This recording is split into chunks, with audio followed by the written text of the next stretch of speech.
Carter Fong here. It's the Square Deal podcast. We're at the City Hall podcast studio right next to Legacy Square, where Legacy Square will host the second annual North Dakota Ukrainian Dance Association event. That'll be Friday, July 25th. We're getting ready, and I'm sitting down with two office holders for the North Dakota Ukrainian Dance Association. I'd like you to introduce yourself and tell us where you're from.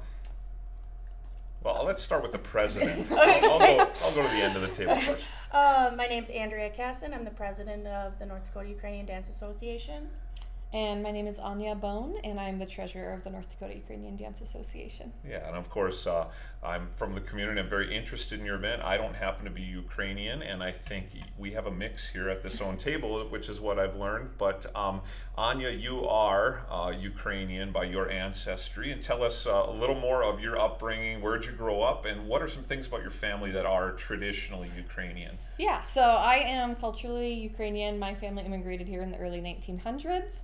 I grew up in the Belfield area, so if you're familiar with the Ukrainian churches in Fairfield and Belfield, grew up there. We did all the Ukrainian foods at holidays.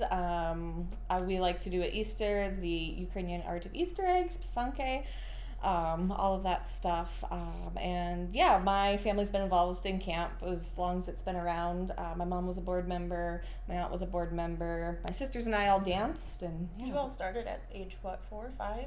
Yeah, honestly, my youngest sister, she was born in 2005 during the last week of camp, so she's basically grown up her whole life at camp. I was always a camper. So yeah, about 20 years of the Ukrainian Dance Association. Give me another favorite food, Ukrainian food. I'm a picky eater, but my favorite Ukrainian food is what we call pedaha. You might recognize them as three corners, cheese buttons, pierogies. Yeah. Very good. Okay.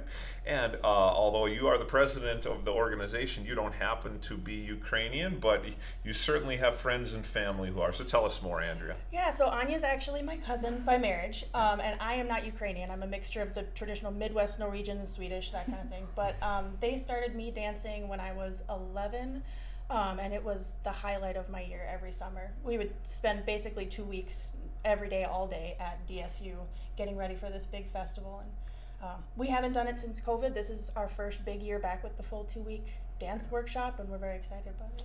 Yeah, and the event you're putting on Friday, July 25th, really is the cap. It's the end point, showcasing 2 weeks of work at a dance camp that's going on right now. Okay, so tell us more exactly, children, adults, roughly how many for these 2 weeks? What do these 2 weeks look like for the participants? So we've got half day for camp right now. So from 1 to 4, you'll see kids aged between 5 and 13 at DSU studying dance, the language and history, and art of Ukraine. And then from 6 to 9 in the evenings, you're going to find anyone older than 13. I believe our oldest dancer this year is in her early 20s, but we've had people well into their 40s before. So if you're thinking, hey, dance is something I want to try, we welcome people of all ages to our night camp. So. Yeah, very good. You get all the important details there. How about numbers-wise, participants? How many do you have, roughly, Andrea? We have 20 young kids, and then how many adult dancers? About 10. About 10, which is smaller than previous years, but like I said, An exciting starting number. Very exciting, yeah, more than we were expecting, to be honest, but thrilled. Yeah. And I think things you've told me are that it's fun and it's pretty intense too. I mean, yes. You need to be dedicated to complete the 2 weeks. Absolutely. A lot of people have looked at us and after performance, you did this in 2 weeks. And we've met other dance groups in the past who dance all year round, for a performance like this. And in past years, most of our dancers, I'd say all of our dancers this year are local, live within an hour of Dickinson. But in past years, we've had people from other countries, from like Canada, and then we've also had people from all over the country itself. Kansas, Utah, Colorado, And I was gonna say, especially grueling for our 2 dancers that are going through their rite of passage this year. They're both 13, and they're gonna be transitioning from kids dance to adult dance, and they actually do both. In the earlier days when we had a full 8-hour day of dance camp, it would be 8 hours with the kids, and then you'd dance 4 hours at night every day for 2 weeks. Yeah. It's very important to put on a good show and do it justice. Yeah. I think another thing, Andrea, that you told me is that this particular group has more recent arrivals from the Ukraine versus the Anya path, where her family has been here for 120 years. Okay, tell us more about new arrivals. Yeah, so in earlier years, it was a lot of third, fourth generation Ukrainians that came here early 1900s. And so it kind of became this like time capsule, like a pocket of preserved culture. Yeah. The dialect has changed, some of the cultures have changed. But this year it's a little nerve-wracking, but very exciting that we have people that have only been here for a year, 2 years, 5 years, that their primary language is Ukrainian. They're from Ukraine. So I'm excited for them to maybe give us a little bit more knowledge to be able to pass on in future years. That's a great mix. Kind of refresh our what we know. Anya, remind me, at what level do you speak the language? Thanks to my many years at camp, I can recite my ABCs, my ABCs, count to 10, and phonetically I'm pretty good. I can sound words out, but I do not know the meaning of most. And then of course, mom, dad, hello, goodbye. Yeah. The basics. I've got the Sure. basics. Comparable to quite a young child. Yes. Okay. Most Well, good. toddlers would outspeak me. I believe this event is free to attend on Friday evening, July 25th. You will rehearse on the afternoon of the 24th here, but on the 25th, just give us the outline, both of you, start to finish. What does the full event look like? What all do you have going around the dance performances? What else? Okay. Starts at 4 p.m. With our national anthems for both Ukraine and United States of America.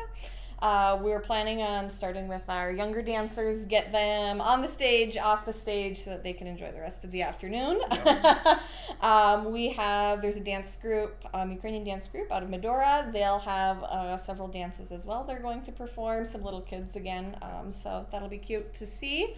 And then we're going to take a brief intermission to do a pita hat eating contest. I'll let Andrea talk more about that. Tell me That more. was my favorite part last year. It's a little counterintuitive to have a very hot, hearty dish on an 85-degree day. Last year I think it was closer to 90. But yeah, we do a 5-minute time limit for a pita hat eating contest. Last year the winner was a 16 or 17 young lady. And she ate almost 20 pita hat in 5 minutes. Wow. And so very excited. It's our pita hat this year is being supplied by the UCI, the Ukrainian Cultural Institute. Yeah. But then we'll have the Excellent. adult dancers after that. Well, real quick, if you are interested, whether or not you've eaten pita hat and you want to participate in this contest, come see us anytime between 4 p.m. and the minute the contest starts to sign up and register. Just we've got our numbers down, and we'll take all participants to come show you're a big eater. And you've got refreshments for everyone who would arrive at that in the form of 4 food trucks at the time of this recording. I think I've got the 4 here: Tasty Tidbits, El Zarape, Corn Dog Company, and Big Sky Donuts. So you've got some more traditional American fare there, and Hispanic as well. Absolutely. But it's a multicultural event. But the core is the Ukrainian Dance Association, wrapping up 2 great weeks of your dance camp. That's been going on for nearly 20 years. Do I have the basics correct? Yeah, we also have, we'll have some craft tables for the kids, kind of Ukrainian type themed crafts, which is real fun.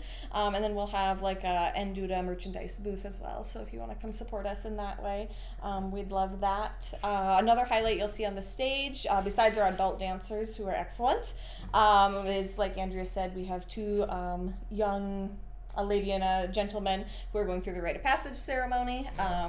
So a 13 and a 16-year-old, so transitioning into becoming official adult dancers. So an important part of our culture and our camp.